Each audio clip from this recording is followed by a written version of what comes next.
Uy, ano ba? Naghahanap ka ng pagkain dito eh. Nakikita ko nga. Problema ba yun? Medyo. Masagaban. Domeng! Oh, nandiyan ka na pala. Kanina ka pa nga hinahanap ni Mary Jane. Nakahanap na raw siya ng mag-aayos ng bangka. Sige, pupuntahan ko muna.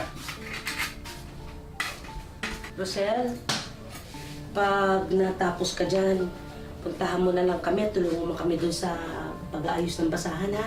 Apo, sige po, Nay.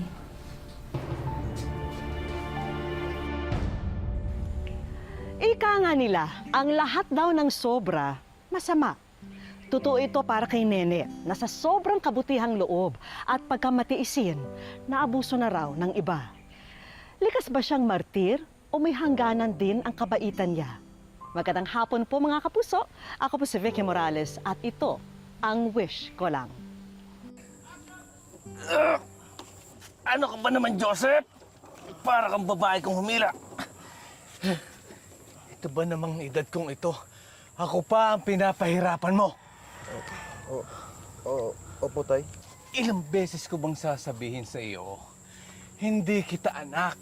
Kaya huwag mo akong tatawaging tatay, ha?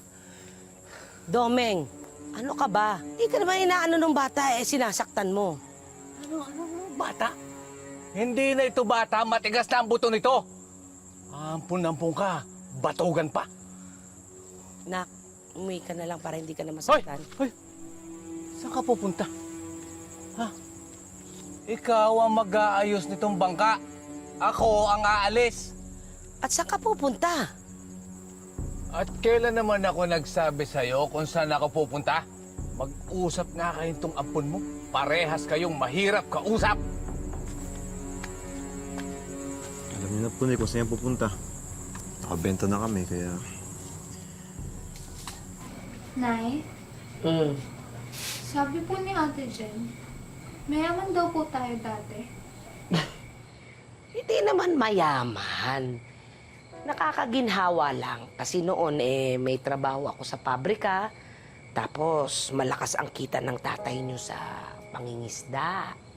Di ba po may malaking bangka tayo na ni Nay? Naibenta na.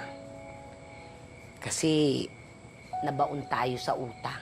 Ang totoo niyan, ang tatay lang ang nabaon sa utang. Nadamay lang tayo. Hello po, Nay. Oh, bakit ngayon ka lang? Nagabi ka na. Nay, meron po kasi ako nakasalubong sa daan eh.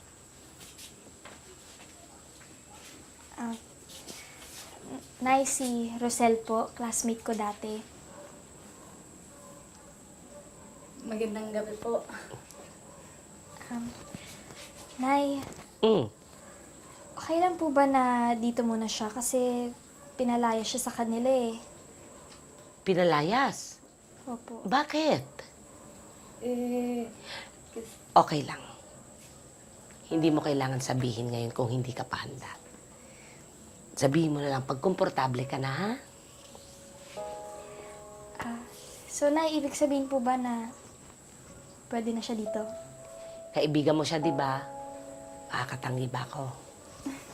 Salamat po, Nay. Totoo pala yung sinasabi mo na napakabait ni nanay, no? Ay, grabe, super. Teka, yung tatay niyo nga pala.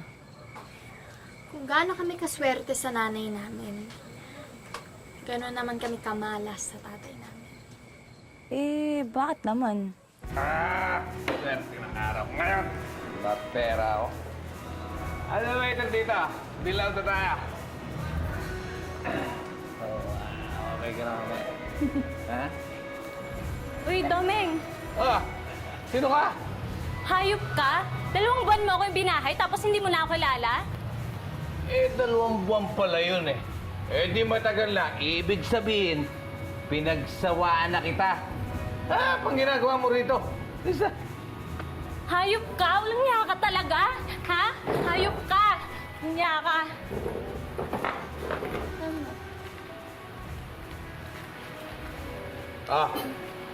Ito. Ha? Ipambili mo ng gatas ng anak mo. Swerte mo. Mabait ako ngayon. Pero pag nagpakita ka sa akin muli, alaman mo na kung paano ako magalit.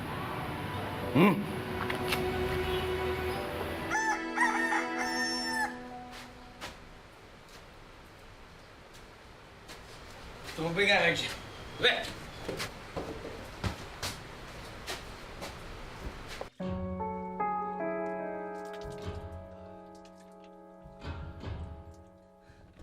Bastos! Bastos! Jane! Sel? Jane! Jane! Domeng, anong ginagawa mo? Anong ginagawa ko? Hindi ba siya dapat kung ano ang ginagawa niya dito sa pamamahay ko? Siya si Rosel, kababata ni Jane. Eh, dito muna siya titira. Hindi mo man lang naisip na konsultahin ako bago ka mag-ampon na naman. Una! Wala naman akong pakialam sa sasabihin mo. Wala akong pakialam kahit ampunin mo ang buong barangay. Ha? Tara!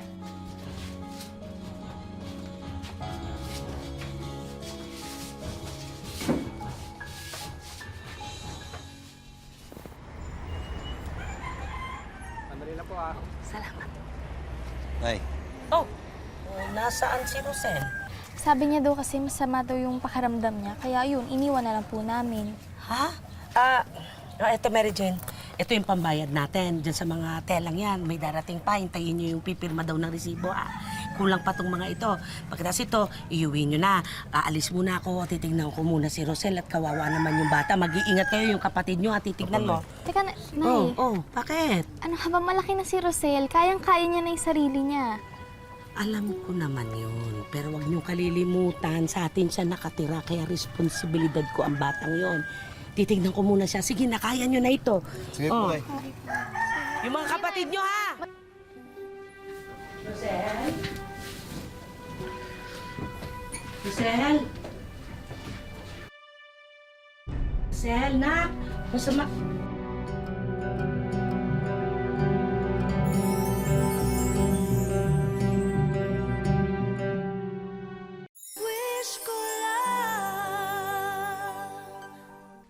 Inampun ni Nene si Rosel dahil naawa siya sa dalagita na kaibigan ng kanyang anak. Itinuring niya na sarili niyang kadugo, minahal, inalagaan at kung minsan pinagsisilbihan pa. Ngunit sa hindi niya maisip na dahilan, pumatol si Rosel sa mister niyang si Domeng.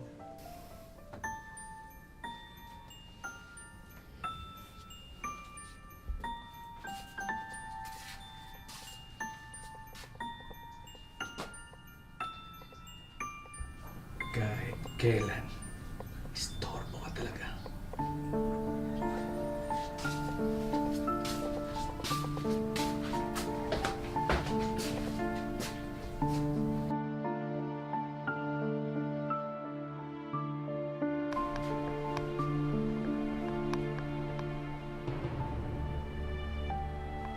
Sorry po, Nay.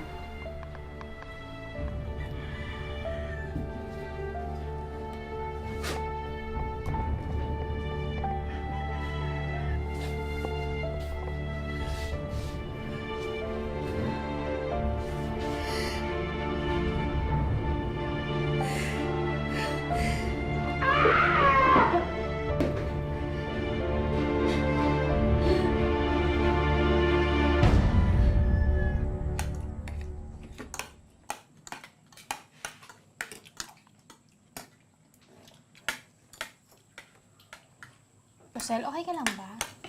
Parang kanina ka pa namumutla eh. Okay ka lang? Hala, nanlalamig ng kamay ni Ate Rosel. Binigyan ko naman ng gamot si Ate Rosel nyo eh. Kailangan lang niyang magpahinga. Nahuli man ni Nene ang asawa at si Rosel sa akto. Mas pinili niyang isikreto na lang ito at kalimutan. Pero hindi ito nakabuti sa sitwasyon.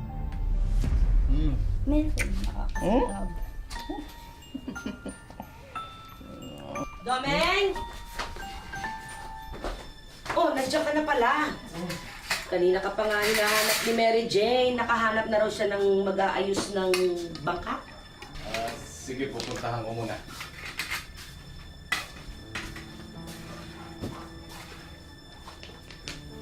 Rosel, pag natapos ka dyan, puntahan mo kami ha. Tulungan mo kami sa pag-aayos ng mga basahan.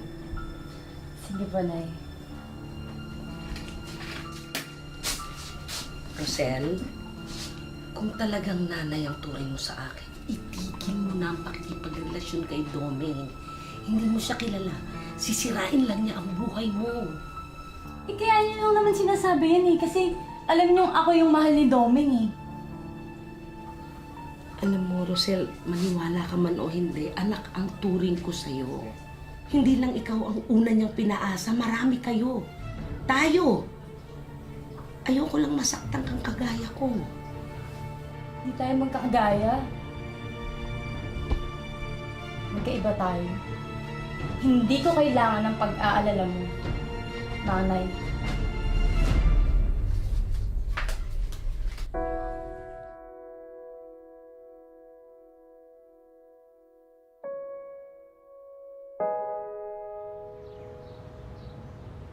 Nak, may nabanggit ba sa'yo si Rosel kung bakit siya pinalaya sa kanila? Wala po, Nay eh. Naihiya po kasi siya magkwento. Bakit niyo po natanong? Naisip ko lang yun kasi baka nag-aalala na yung pamilya niya. Tsaka baka hinahanap na nila siya.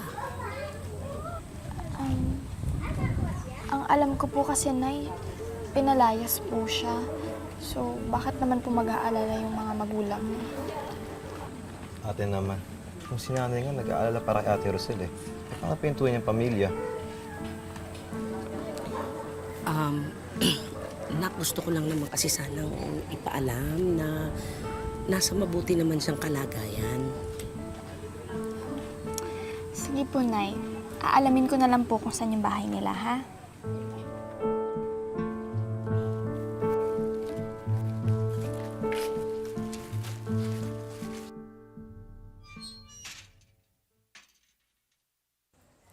Pasensya ka na, Nene, pinag-antay pa kita. Hindi ka naman na dapat nag-abala. Kumusta na yung anak ko? Kumusta na si Rosel? Yun nga ang ipinunta ko rito. Una, para sabihin, nasa mabuting kalagayan naman siya. Ay, salamat sa Diyos. Abot-abot ang pag-aalala ko nung simula nung lumaya siya. Lumayas? Ang sabi niya sa amin, pinalayas niyo daw. Hindi totoo yun. Lumaya siya dahil pinigilan namin makipagrelasyon sa lalaki may asawa. Anong nangyari? Lumaya siya para makipagkita dun sa lalaki pero balita namin hindi siya sinipot dun sa tagpuan nila.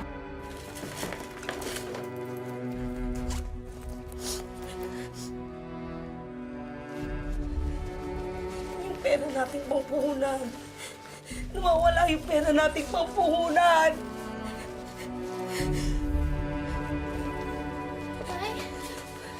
Nay, wala na po yung mga gamit ni Rosel.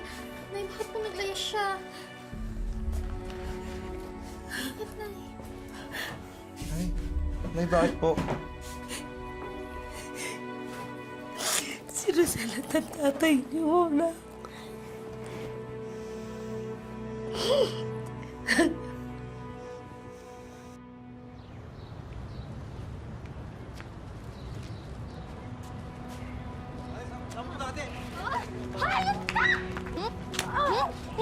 Teka lang! Bakit?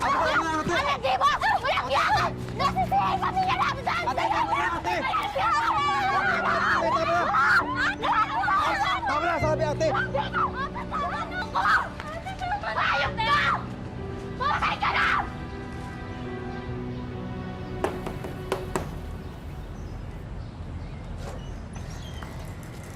Oh, Nay. Anong ginagawa mo dito? Sino ba yan? Ang aga. Nene? Bilib din naman ako sa'yo. Hanggang dito, nahanap mo pa rin ako. Rosel, anak, umuwi ka na sa atin. Hindi ako uuwi. Masaya na ako dito eh. Rosel, anak, wala kang kinabukasan sa kanya. Isipin mo mga ginagawa mo. Alam ko ang ginagawa ko. Pinaghiwalay mo kami ng boyfriend ko dati, tapos ngayon hindi na ako papayag nang maghiwalay kami ni Doming.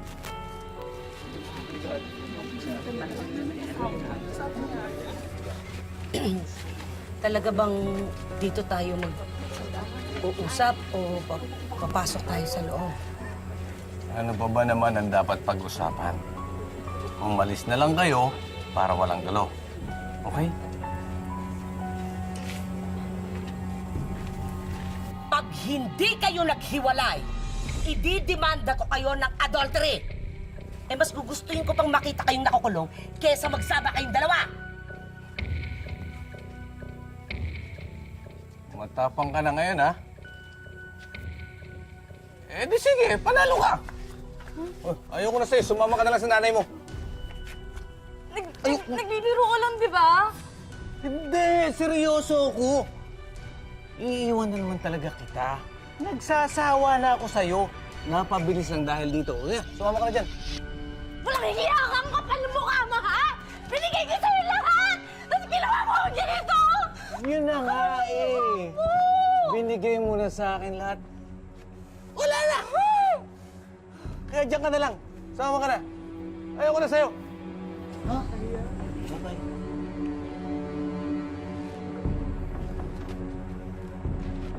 Hindi ka na.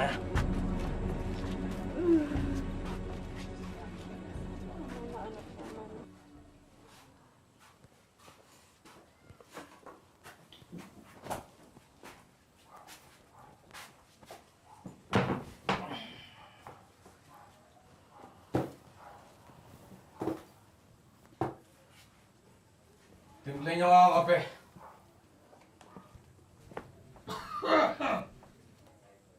Ang sabi ko...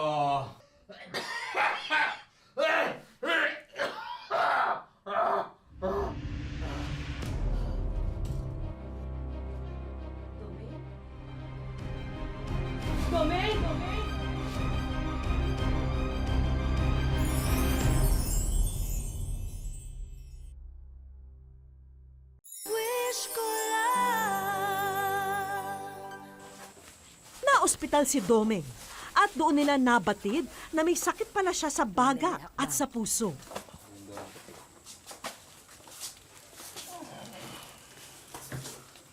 Diretso nyo na yan sa kwarto, baka mamaya makahawa pa dito. Halika na.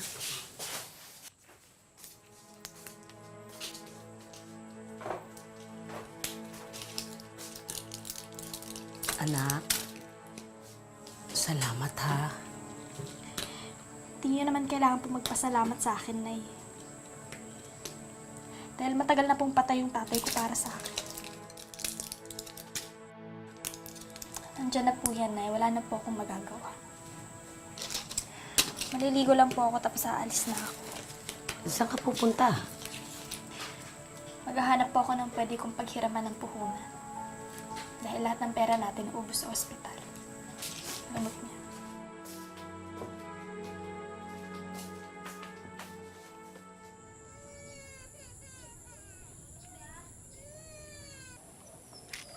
Domeng?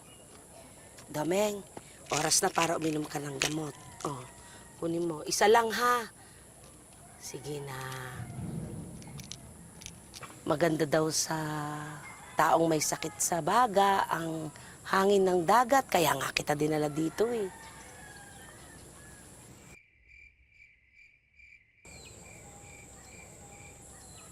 Nene, Ah? bakit mo ginagawa ito? Dahil may sakit ka. Hindi. Bakit mo ito ginagawa? Bakit mo ako pinagtitiyagaan? Bakit mabait ka pa rin sa akin kahit na puro kasama ng ginawa ko sa'yo, sa mga anak natin? Sana pinabayaan mo na lang akong mamatay. Yan naman ang ng bagay sa mga walang kwentang taong tulad ko. Doming, hanggang ngayon ba hindi mo pa rin alam ang sagot sa katanungan mo? Dahil asawa kita. Dahil mahal pa rin kita.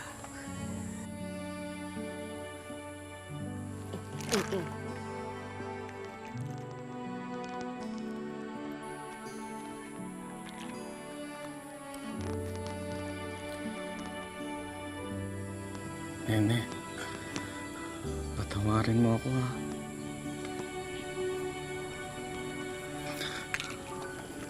Patawad.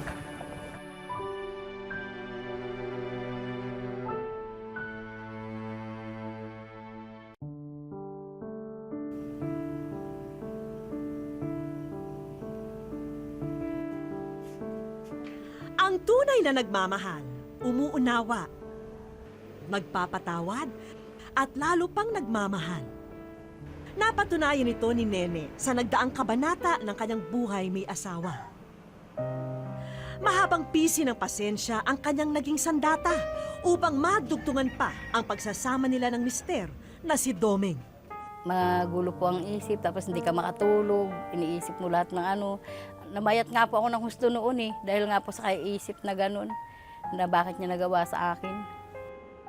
Aminado si Doming sa kanyang ilang beses na pangangaliwa noon at kanya naman itong pinagsisisihan ngayon.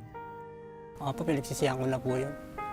Katulad nga po, nangyari sa akin ng ganito, parang karma na yung mo sa akin eh. Pebrero ng taong ito nang malugbok si Doming sa sakit sa baga at bato. Gayunpamay, nananatiling nasa kanyang tabi si Nene. Ang malaki pong pasasalamat ko sa kanya dahil siyempre kahit po anong nangyayari sa buhay namin, natanggap niya pa rin po ako uli. Yun, nagsama pala uli kami. Kasabay ng pagkakasakit ni Doming ay ang labis na paghihirap at sakripisyo ngayon ni Nene. Maliban sa konting tulong ng mga anak, tanging sakita sa paggawa ng basahan sila umaasa para may maipantustos sa mga araw-araw na gastusin. Nakaka-anim lang po ako sa maghapon. Ay magkano lang po yun? 20, di 120 lang. Saksi si Jeneline sa lahat ng kabiguan, paghihirap at pagsisikap ng inang si Nene. Naawa po kasi ang dami niya pong pinagdaanan para po hindi kami masira. At bilang isang anak, hangad din niyang mapaligaya ang mga minamahal na magulang. Kaya ipinaabot niya sa aming programa ang kwento ni Nene, ang kanyang dakilang ina.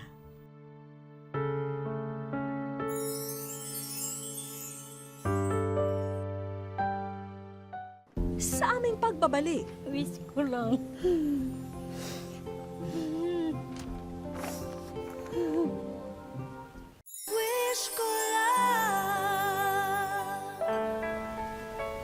kinabukasan, muli naming binalikan ang mag-asawang Nene at Doming.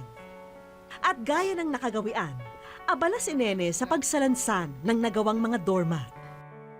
Hanggang sa mapansin niya ang isang sulat. Nene, bilang isang asawa at ina, hindi matatawaran ang iyong sakripisyo mula noon hanggang ngayon. Humahanga po kami sa iyong kadakilaan. At sa muling pagbuklat ni Nene ng basahan, ikaw ay nasa wish ko lang.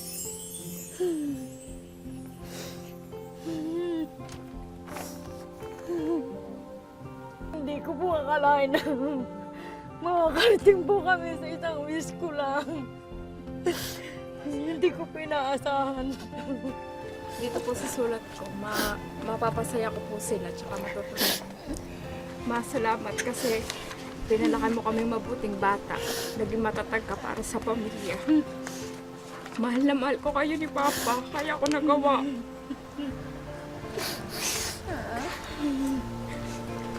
Kaya ako sumulat sa wish ko lang. isa raw sa nirereklamo ni Nene ang lumalabo niyang mata. Kaya dinala namin siya sa kaibigang espesyalista sa mata sa Balanga. Kailangan talaga ni Inang ang salamin para makapanahi. Hindi na nga daw siya makapanahi, sabi niya. Kaya bibigyan natin siya ng double vision. Pwede niyang gamitin pang araw-araw, pwede niyang gamitin pang basa, pang tahi, mas makakaginhawa siya. Kaya makakapag-trabaho na po ang bahay. Binigyan din namin ng konting bonding moment ang mag-asawa. Matagal-tagal na raw kasing hindi sila nakakapamasyal at nakakakain man lang sa labas. Habang sa kanilang bahay, abala naman ang ilan naming kaibigan sa pag-asikaso ng susunod na sorpresa. Sa pag-uwi ng mag-asawa, tila napaaga ang Pasko sa kanilang tahanan. Ay, ba't marami ng resibo yun? Diyos ko. Sa tanang buhay niya, ngayon lamang daw niya naranasang mabigyan ng ganitong karaming regalo. Salamat po. Maraming salamat po.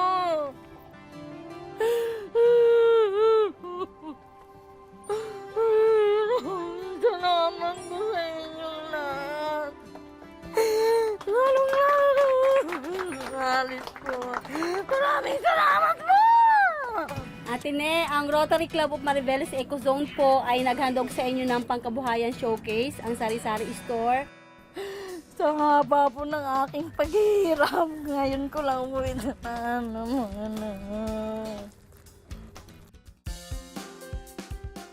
Bukod pa sa pagbabasahan, balita naming kayang-kaya raw ni Nene na manahi, kaya may iiwan din kaming sewing machine at sandamakmak na sewing supplies. Ang dami po nito ah. Kasama na rin ang libreng skills training mula sa isa pa naming kaibigan. So, maraming salamat. Malaking tulong po sa amin. Para sa aming pamilya. May iniabot din kaming tulong medikal para kay Doming. Salamat po, ma. Ay, tuwang-tuwa po ako sa ganak talaga po. Wala na po ako masabi talaga. Tuwang-tuwa po ako. Baka nga po hindi ako makatulog mamayang gabi eh. Nag-uumapaw ang saya at pasasalamat ni Nene sa biyayang dumating sa kanyang pamilya. Sa kwentong ito, hindi mali ang umibig ng buong puso at hindi rin masama kapag tumulong sa mga nangangailangan. At lalong hindi kailanman kasalanan ang magpatawad kahit sa mga pinakamabibigat na pagkakamali. Hanggang sa susunod na Sabado mga kapuso, ako po si Vicky Morales at ito ang Wish Ko Lang. Huwag kang susuko